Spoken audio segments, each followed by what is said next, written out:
Bonjour et bienvenue dans l'émission 44 de Jaftamer sur RLP, l'émission de l'association Équité Parentale avec Stéphane depuis le Périgord. Aujourd'hui, la seconde partie de l'émission avec Dominique Mas, psychologue, experte à la Cour d'appel de Saint-Denis à La Réunion, où nous verrons, cette fois-ci, les effets des violences sur les enfants, l'importance de ne pas avoir de conflit devant les enfants, une partie sur l'actualité avec notamment l'affaire du Hamel, etc., l'égalité homme-femme, les manques de moyens pour les expertises et une petite conclusion. Tout ceci, bien évidemment, après une nouvelle intervention de notre pédopsychiatre favori, Monsieur Thierry Lavergne. Ne bougez pas, c'est après ça. RLP. Radio libre en Périgord. Thierry Lavergne, aujourd'hui, notre pédopsychiatre et psychanalyste préféré sur RLP. Monsieur Lavergne, vous allez bien ? Oui, je vais bien. Bonjour Stéphane, bonjour à tout le monde. Bonjour. Aujourd'hui, une petite question technique. Quelle est la différence entre la préadolescence et l'adolescence ? La préadolescence, c'est un petit peu avant l'adolescence, tout simplement.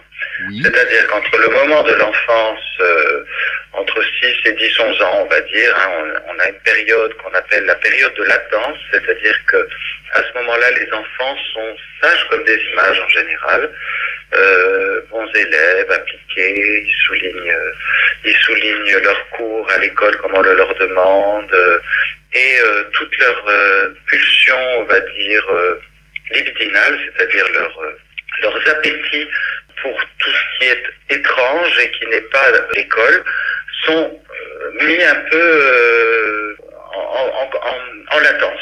Voilà, c'est pour ça qu'on appelle ça la période de latence. C'est un terme qu'avait utilisé Freud à l'époque pour parler de cette période. Et la préadolescence, c'est le sortir, c'est quand l'enfant sort de cette période et commence à rentrer vers l'adolescence.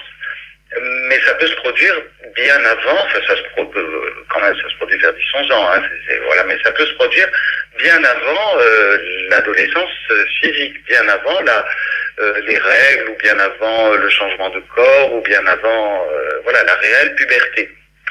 Et ça prépare en fait l'adolescence et l'entrée dans le monde de l'adolescence, où là c'est un monde très turbulent, avec des oppositions, des conflits, chercher des soutiens chez les copains, dénigrer les parents qui évidemment n'ont pas su faire comme il fallait, etc., enfin tous les processus. D'accord, donc au passage, dénigrer les parents, c'est normal pour un adolescent. Ah ben oui, après il faut que le parent supporte, hein, c'est ça surtout.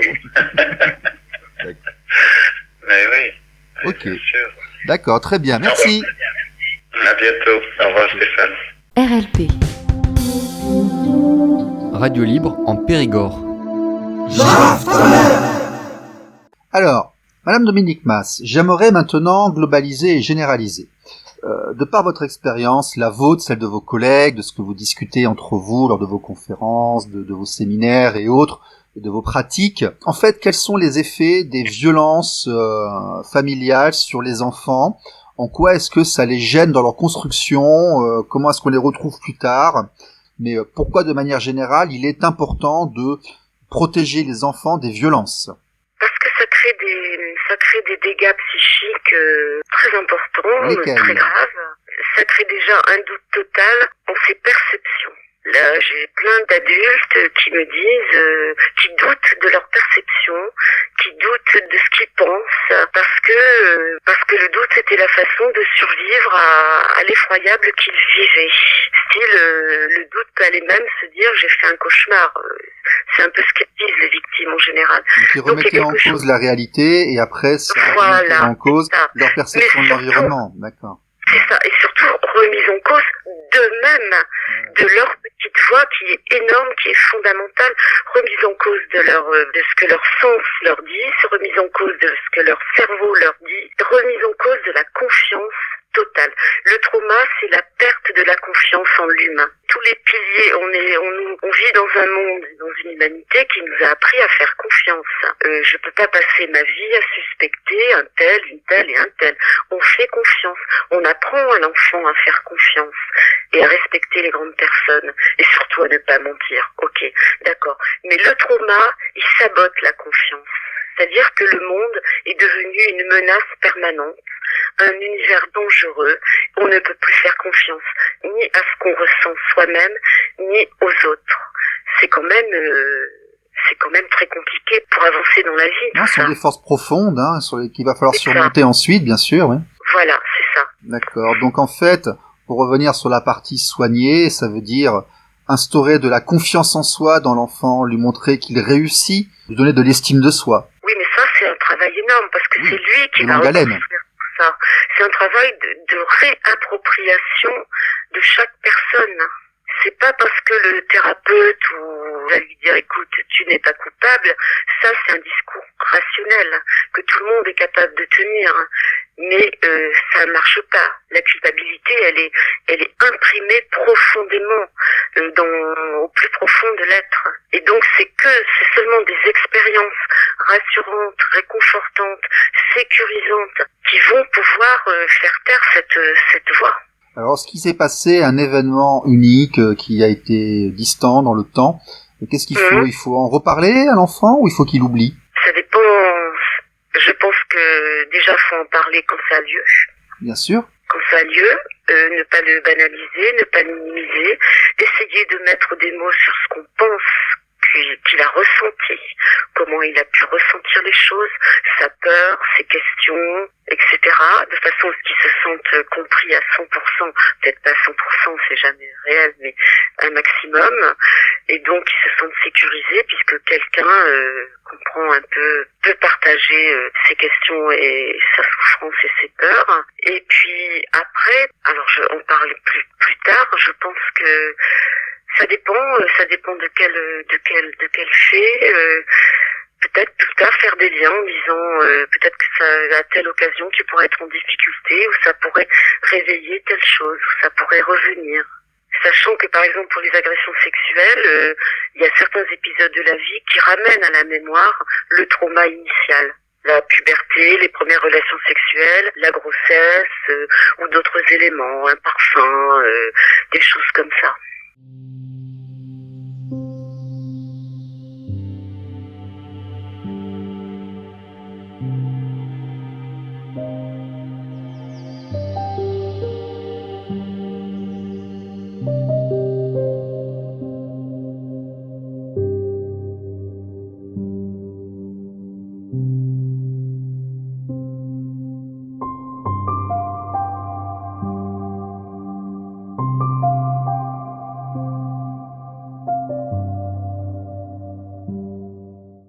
Effectivement, aussi, autre chose qui nous concernera, nous, au niveau associatif, pourquoi est-ce qu'il est néfaste d'avoir un conflit parental devant l'enfant lorsque les parents se disputent, se fâchent, se crient dessus et se séparent, et puis après commencent à se critiquer l'un l'autre, l'enfant est au milieu, il sait plus sur quel pied danser. On sait que les conflits parentaux sont parfois des causes de placement d'ailleurs, mais expliquez-nous quels sont les effets d'un enfant qui a été confronté à des parents qui se sont beaucoup battus en se séparant. Qu'est-ce que ça peut lui faire sur le long terme ? Je pense que déjà au moment où il assiste à quelque chose qui ne le concerne pas, ce sont des conflits de grandes personnes. Lui, il est un enfant. Il n'a pas les outils psychiques, il n'a pas le développement affectif, l'assise pour assister impuissant à tout cela. Les enfants sont des victimes collatérales, mais victimes parce qu'en fait, ils sont impuissants, ils sont pas armés psychologiquement pour vivre de telles tensions. En plus, ces tensions concernent deux personnes vitales et fondamentales pour lui, qui sont comme ses racines, comme ses piliers, sur lesquels il se construit, qui sont ces deux références vitales, humaines, énormes. Donc il est forcément malmené, maltraité, il souffre. Et si en plus il s'avère que Bon, quelquefois, il y a des choses qui échappent devant l'enfant. On peut récupérer la chose en disant, écoute, on s'y est mal pris, on n'aurait jamais dû faire comme ça, reprendre des choses avec lui. Ça, c'est dans le meilleur des cas. Mais si ça ne se fait pas, et si ça va très très loin dans les conflits et la bataille, parce que c'est une bataille pour lui, il va développer une grande détresse qui va manifester sous différentes formes. Ça peut être de l'hyperactivité pour chasser les mauvaises pensées, ça peut être un repli sur lui-même, ça peut être des rêveries dans lesquelles on ne sait pas trop où il est, ça peut être des troubles alimentaires. Malheureusement, il a plusieurs symptômes à mettre en œuvre pour alerter sur ce qu'il vit. Donc ça, ce sont des signaux d'alerte, effectivement. Oui. Mais ensuite, au niveau de l'adolescence et de la construction en tant qu'adulte, il y a des conséquences? Tout dépend de l'issue du conflit. Tout dépend de l'issue du conflit. Si c'est un conflit qui va jusqu'à quelquefois, on va dire, une exclusion d'une des deux images parentales, c'est compliqué. C'est compliqué. Après, tout dépend aussi de la place. S'il a été instrumentalisé par une partie, c'est dramatique aussi. Il va lui falloir beaucoup de temps pour se rendre compte de ce qui s'est passé et y voir un peu plus clair et démêler les fils. Et tout ça, c'est quelque chose qui a priori, ne le concernait pas.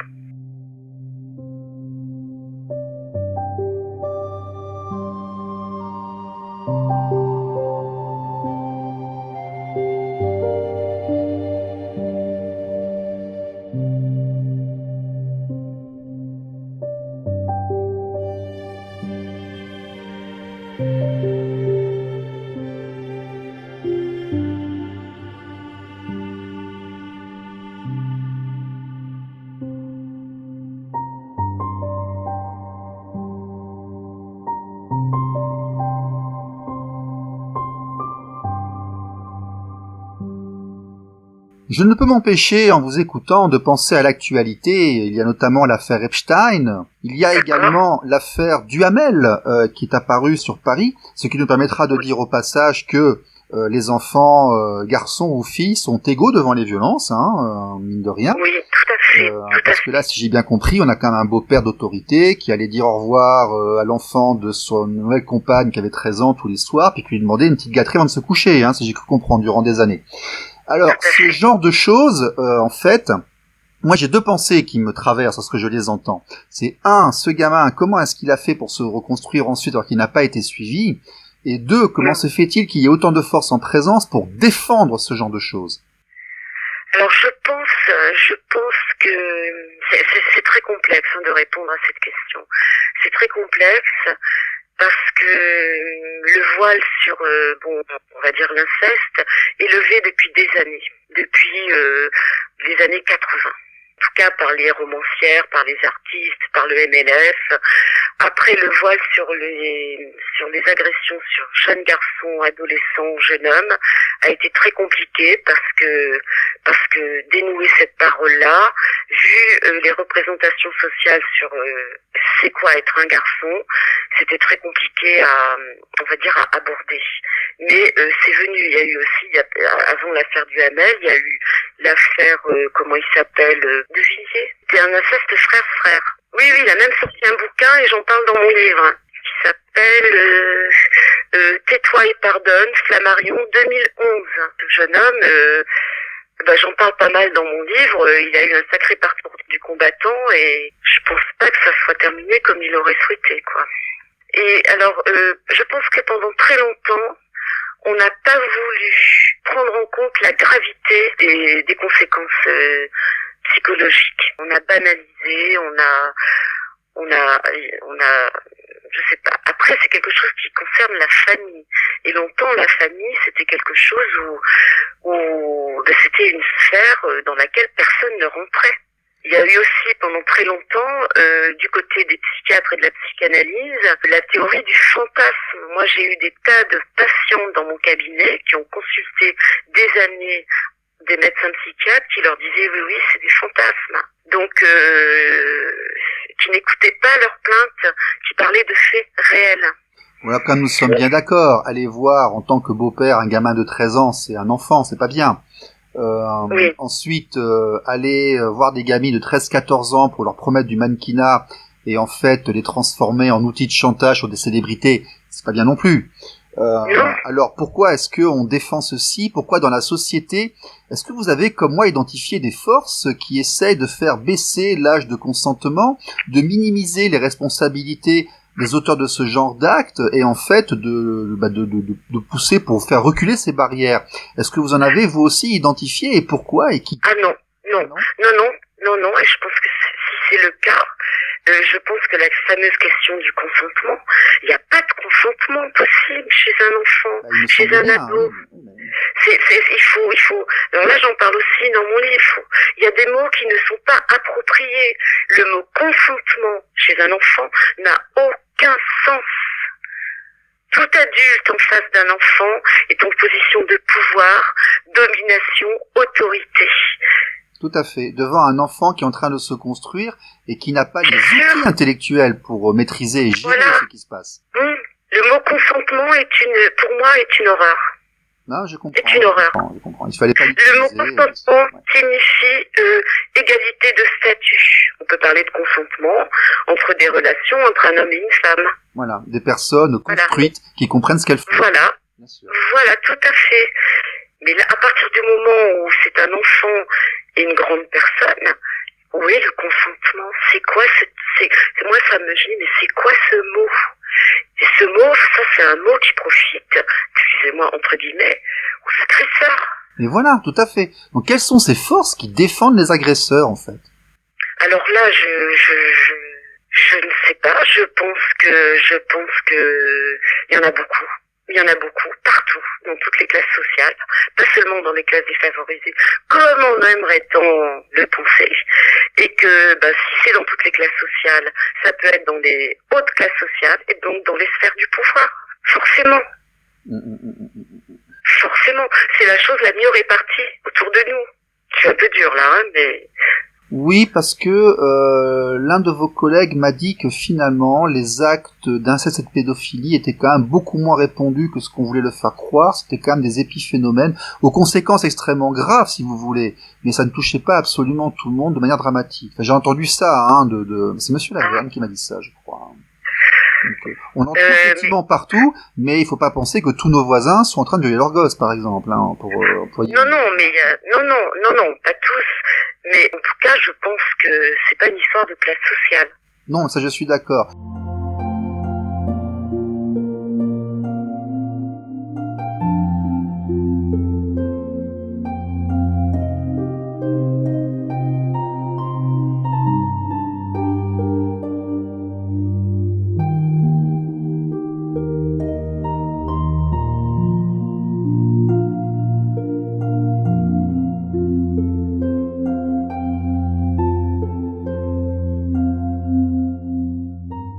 Alors, dites-moi, dans l'environnement dans lequel vous étiez, donc on va dire assise, correctionnelle, tout ça, avez-vous l'impression que l'égalité homme-femme a été respectée autant dans le droit de la défense que de celui des accusés, c'est-à-dire un homme et une femme sera-t-il traité de la même manière en tant que victime, en tant qu'agresseur?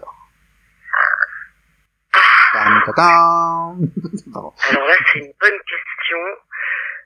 J'ai pas eu de... je repense aux assises, puisque c'était mes gros... le plus gros de mon travail. Je cherche, j'ai pas eu d'alerte là-dessus. D'accord, c'est une bonne nouvelle. Oui, j'ai pas eu d'alerte. On en a beaucoup au niveau du JAF, nous, mais on a aussi, on se rend compte que mais au niveau du JAF, mais par contre, on se rend compte que plus on monte, plus on arrive de la cour d'appel et autres, et plus en fait, plus c'est pro, plus c'est neutre, plus c'est travaillé, et en fait, tout ce qui nous remonte beaucoup, c'est les premières instances. D'accord. Après, si vous avez des remontées au niveau des JAF, je suis pas très étonnée parce Parce que là, je pense qu'il y a des représentations sociales, culturelles, énormes, qui sont, on va dire, remises en cause par des associations de pères, essentiellement. C'est eux qui ont fait le gros boulot, suite à des situations conflictuelles par rapport pour des gardes d'enfants ou des choses comme ça. Donc, je pense que si ces associations ont existé, c'est bien qu'il y avait de réels soucis et de réels problèmes. Et de réelles difficultés à concevoir qu'un père puisse s'occuper d'un enfant et le faire grandir. Ça, c'est tout le problème du fameux instinct maternel. C'est tout le problème de ce fameux instinct maternel, la femme qui serait investie de cette fonction maternelle, maternante, qui elle seule pourrait être la mieux placée pour avoir la garde de l'enfant, en fait. Je suppose que vous, durant votre parcours de plusieurs dizaines d'années, vous devez vous aussi peut-être vous rendre compte que les pères d'aujourd'hui ne sont pas forcément les mêmes que ceux d'hier. Mais bien sûr, mais tout à fait. Tout à fait, mais ça, j'ai pas besoin d'en être convaincue. Vous l'avez remarqué, vous aussi. D'accord. Je l'ai remarqué et je suis souvent attristée de voir que pour un père, il n'y a que la judiciarisation et des combats très longs pour être reconnu à sa place, tout simplement.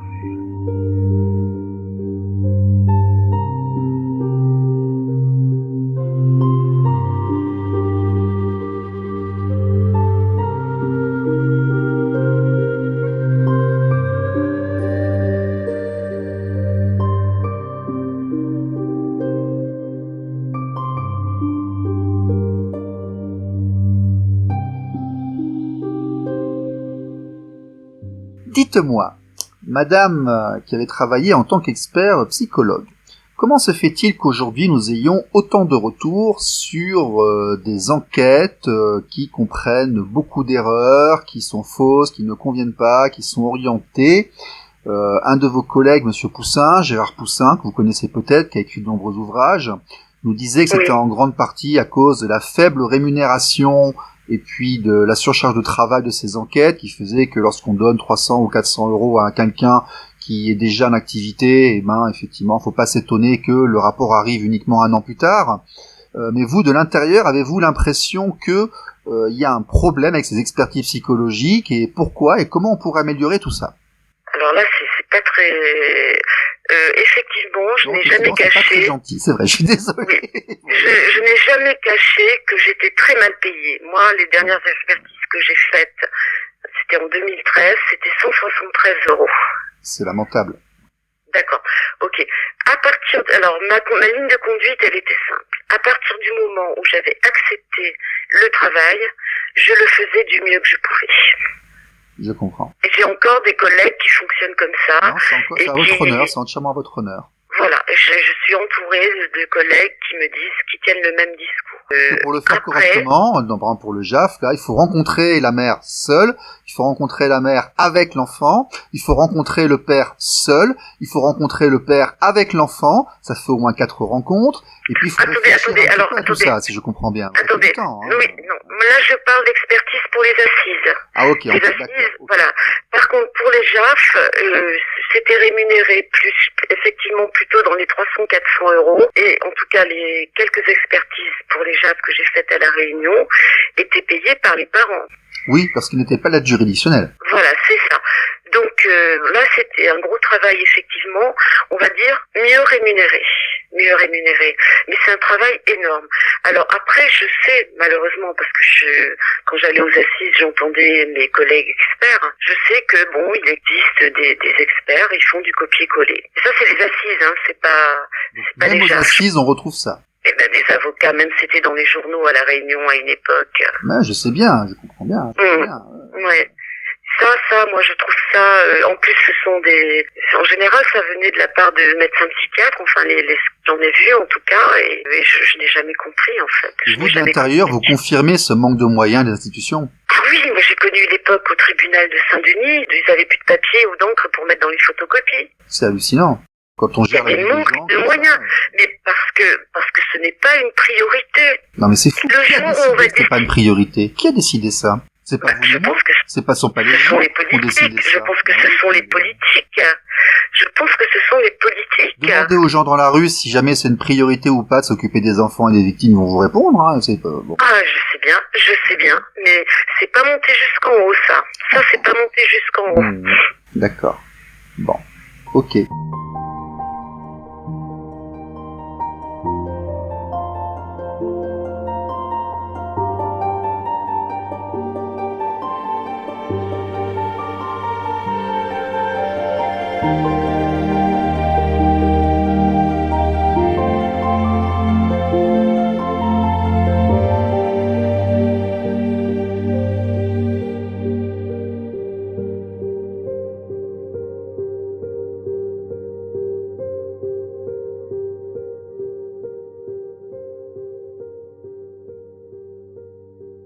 Bien, Madame Dominique Mas, dites-moi, avez-vous une actualité, des projets, des choses qui se profilent devant vous? Pas spécialement, non, pas spécialement. Mais je vais faire, j'ai une séance dédicace bientôt en février. Je suis très contente. Et puis surtout, je travaille toujours et ça, c'est passionnant. C'est tout. Ben écoutez, si vous avez un nouvel ouvrage, vous en parler, ou si vous voulez prendre la parole sur une actualité ou quoi que ce soit, n'hésitez pas, vous serez la bienvenue. Nous vous remercions beaucoup de votre temps. Vous avez consacré 1 heure. Nous le prenons à sa juste valeur. J'espère que votre discours aidera les gens qui sont impliqués dans cet environnement. Et puis voilà. Oui. Excellente continuation à vous et merci beaucoup énormément. Merci. Eh bien, bonne continuation aussi à vous. Au revoir. Au